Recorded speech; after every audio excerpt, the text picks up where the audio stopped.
Today I'm having a strong Indonesian coffee. This coffee was given to me by Bruno Wink, who actually lives in France but has been travelling for 5 months, recently returned home, and he stayed with me for a couple of days on my trip when I was down in Mornington Peninsula. So nice strong coffee brewing today.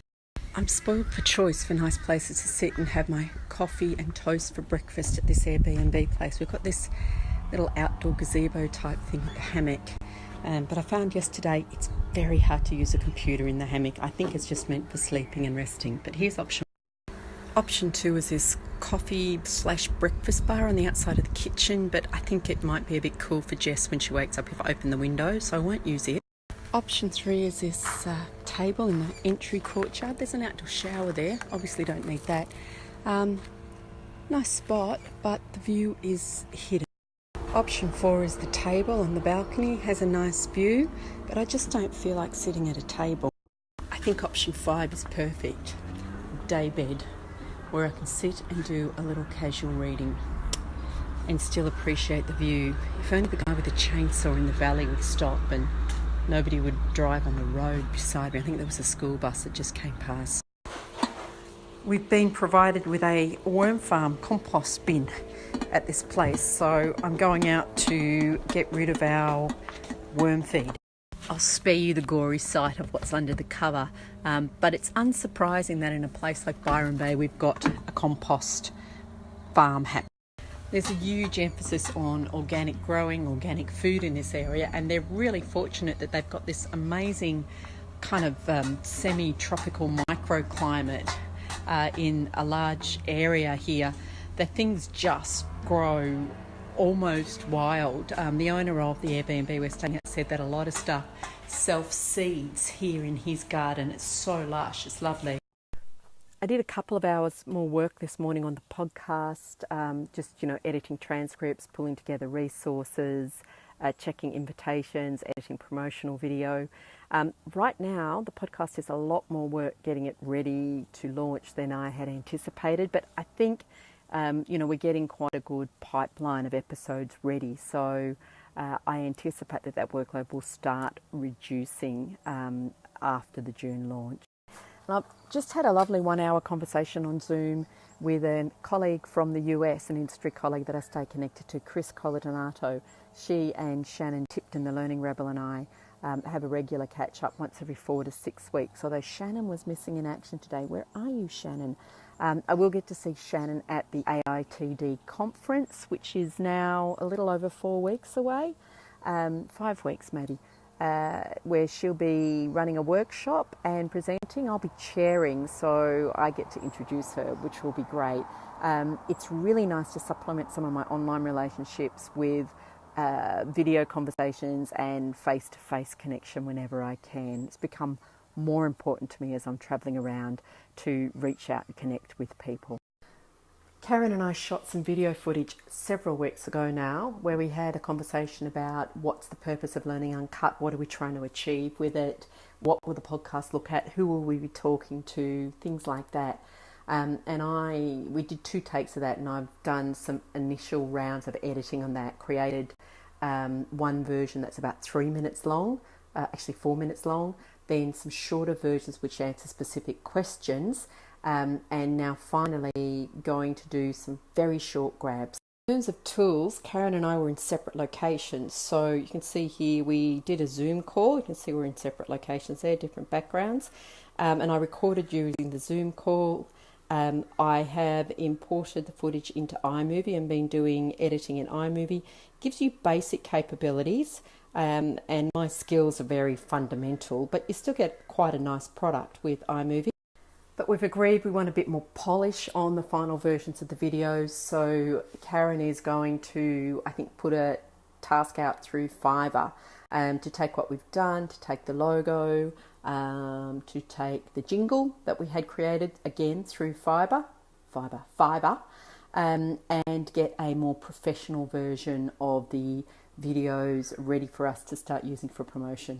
Got to say, I am learning a lot through working on this project with Karen. She's very well organised, uses collaboration tools very well, and knows when and how to get access to a specialist at a very good rate through a platform like Fiverr to get a job done. So thank you, Karen, for everything I'm learning on this project with you.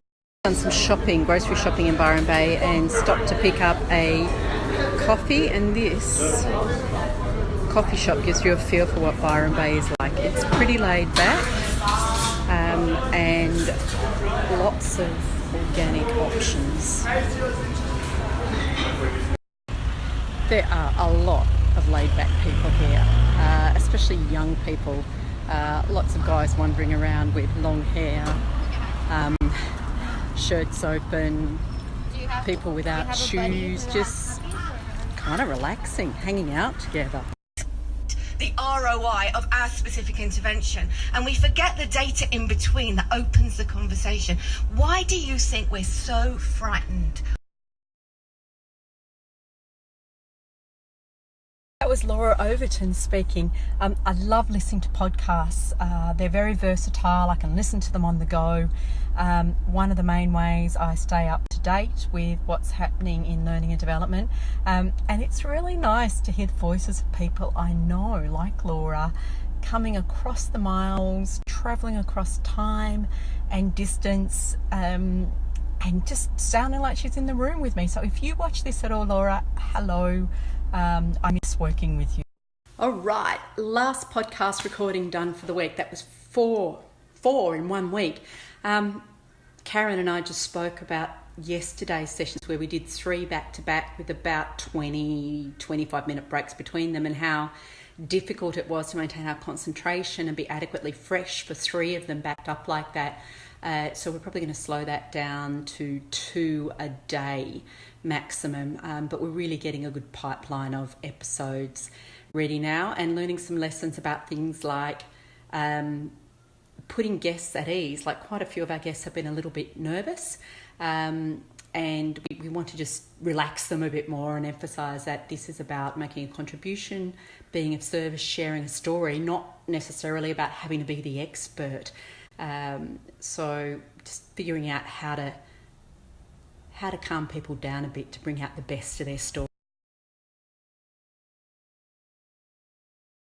So I've really gotten to have some fantastic conversations this week, and talk about some interesting things, from digital capabilities through to a massive 3-year program from a TAFE to completely redesign 100 qualifications, 3,000 units of competency to modernise their learning approaches to a blended model, and how they built collaboration across a huge number of stakeholders to get that done and change the mindset and approach of the teachers involved. Also a fascinating project using podcasts to develop empathy between drug users and health professionals. So I'm learning so much through this podcast. It's been such a worthwhile thing to do.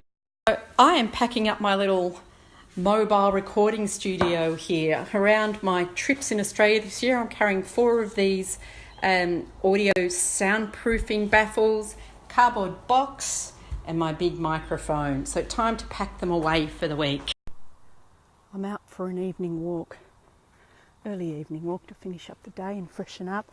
Just wanted to give you a sense of how lush the vegetation is here. This is just stuff, in people's front yards, kind of growing pretty wild. Listen to the evening sounds.